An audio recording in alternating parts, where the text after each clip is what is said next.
ለሰውነታቸውን በማጠብ ሊሆን ይችላል። ፀጉራቸውን በመቆረጥ ይሆናል። ጥፍራቸውን መቆረጥ ሊሆን ይችላል።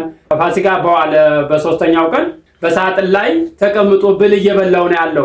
ብል ከሚበላው ያላችሁን ተልብሰ ላይ ያለህን እኩል ተካፍል ነውና የሚለው እናካፍላቸው።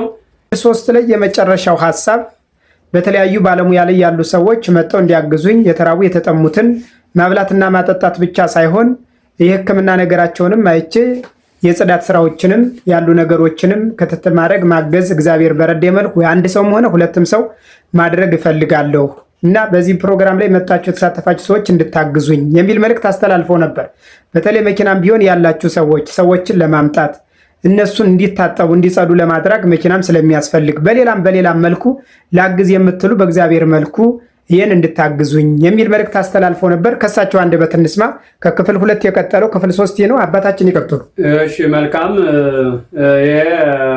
እንግዲህ የጀመርነውን በክፍል 3 ያልከውን እንዲህ አጫጭር አድርገህ እንድንልክላቸው ቶሎ እንዲደርሳቸው ሰዎቻችን እንዳዳመጡትና መቼም እልፍ ብለው በደንብ ማየት አይፈልጉም። ዛሬ የተሰላቸ ህዝብ ነውና ትንሽ አጠር አድርገን ይህንን ሰምተው ባጭሩ እንዲሰሙን በእግዚአብሔር ስም አሳስባችኋለሁና በደንብ አዳምጣችሁ ላልሰማውም እያሰማችሁ እባካችሁን አግዙኝ፣ እርዱኝ። ይሄ የድህነት ስራ ነው፣ የጽድቅ ስራ ነው፣ የኃጢአት ስራ አይደለም። እውነት ልታውቁት ተገባችሁ፣ እውነት ልትረዱ ተገባችሁ። እባካችሁን ይግባ። የሰናፍጭ ቅንጣት እምነት ቢኖራችሁ ተራራውን ተነስና ሂድ ብትሉት ይታዘዝላችሁን፣ ዛፉን ወደ ባህር ተተከል ብትሉት ይተከልላችኋልና። አንድ ሰው አዳንን ማለት አንድ ዛፍ አዳን አንድ ኃጢአት ነቀልን ማለት ነውና ለማዳን ስንል መሰብሰብ አለብንና በመንገድ ላይ ያሉ እህቶቻችን ወንድሞቻችን እንደገለጽኩት ለማዳን በዚህ አገልግሎት ላይ የተሳተፋችሁ እህቶቻችን ወንድሞቻችን ተረድታችሁኝ እንደው በእግዚአብሔር ስም ተረድታችሁኝ መኪና ያላችሁ ትልልቅ እንደ ቅጥቅጥ አይሱዚ ነገር ያላችሁ በተቻላችሁ አቅም መታችሁ በሮቡ በዛለት ሮብ ፋሲካ በኋላ በሶስተኛው ቀን ሮቡ መታችሁ እኔ ያለሁ እንድትሉን በአካል ቀርባችሁ እኔ ያለሁ እንድትሉን እንደው በእግዚአብሔር ስም አሳስባችኋለሁ። መኪና ያላችሁ ሰዎች ሁለተኛ የማሳስባችሁ የተለያዩ ሙያ ብያችኋለሁ። የተለያየ ሙያዎችን በዛው እንድትቀጥሉልኝ በእግዚአብሔር ስም አሳስባችኋለሁ። ይህን ተመንገድ ላይ አንስተን የማጽዳት ስራ ነው። ሁለተኛ ደግሞ በምግብ አስተዋጽኦ እና በልብስ አስተዋጽኦ የምታደርጉልን በሳጥን ላይ ተቀምጦ ብል እየበላው ነው ያለው። ቀይሩ፣ አዲሱን ልብስ ቀይሩ። አዲስ ልብስ በአዲስ ይሄ ባለን ጊዜና አቋም ላይ እንደው አዲስ ልብስ ነው መልበስ የምንፈልገው። መብለጭለጭ ነውና መቼም እስቲ ተብለጭለጩ ሲያሮየውን እዛ በሳጥን ውስጥ ተቀምጦ የተቀመጣለ እንደው ትንሽ ያላችሁ ሰዎች እባካችሁን እንደው በእግዚአብሔር ስም እንደው በድንግል ማርያም ስም እያሳስባችኋለሁ። ብል ከሚበላው ያላችሁን ተልብሰ ላይ ያለህን እኩል ተካፍል ነውና የሚለው እናካፍላቸው።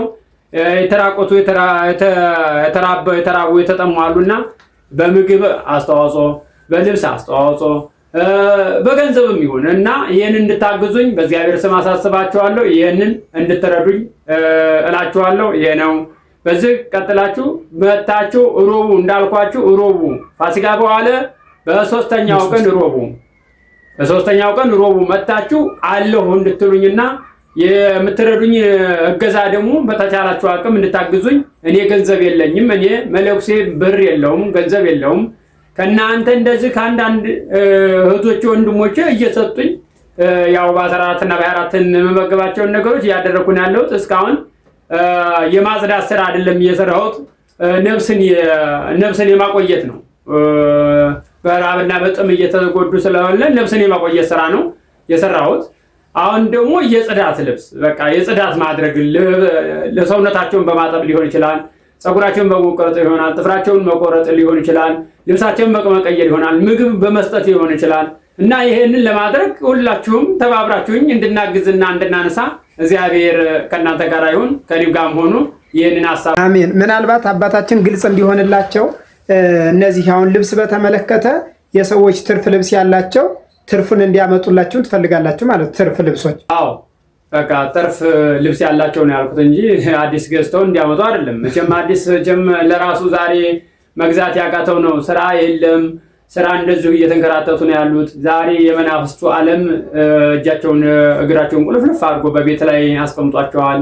እንዲሁ አግኝተው እንዳላጡ ሰርተው እንዳልሰሩ እየሆኑ አሉ። እህቶቻችን ወንድሞቻችን እየተጎዱ ነው ያሉት። እንግዲህ መቼም ገዝታችሁ አንጡ ማለት ሳይሆን ካላቸው ላይ ሁለት ልብስ ታላቸው አንዱን ልልኝ ሰዎች እንዲያመጡ ነው የምናደርገው እንጂ ሙሉ ለሙሉ አንጡ ይሄን ግዙ ማለት አይደለም።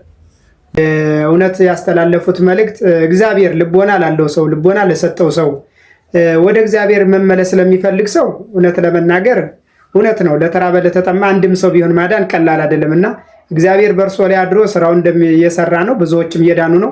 እንዲህ መልእክት የደረሳቸው ወንድሞቻችን ደግሞ ይህን መልእክት ደርሷቸው ለአገልግሎቱ ለበረከቱ ተካፋይ እንደሚሆኑ እርግጠኛ ነኝ። ስለዚህ ይህንን መልእክት በመልካምነት የበጎ አድራጎቱን እሳተፋለሁ የሚል ሰው ፋሲካ በኋላ በሶስተኛው ቀን ሮቡ እየመጣ እርሶ ጋር እኔ በዶክተርነት፣ እኔ በጽዳትነት፣ እኔ መኪና በማቅረብ፣ እኔ ልብስ እንደዚህ በማቅረብ አለሁ ብሎ እዚህ መጥቶ ተመዝግቦ አገልግሎ ፕሮግራሙ መቼውን ተብሎ ተወያይታችሁ ፕሮግራሙ በዛ መልኩ እንደሚፈጸም ነው መሰለኝ ሐሳብ ያስቀመጡት። መልእክት የደረሳችሁ የመልእክቱ የበረከቱ ተካፋይ እንድትሆኑ እኔም መልእክቴን አስተላልፋለሁ። እግዚአብሔር ከእናንተ ጋር ይሁን። የምትሉት ነገር አለ? ጨርሳችኋል አይደል?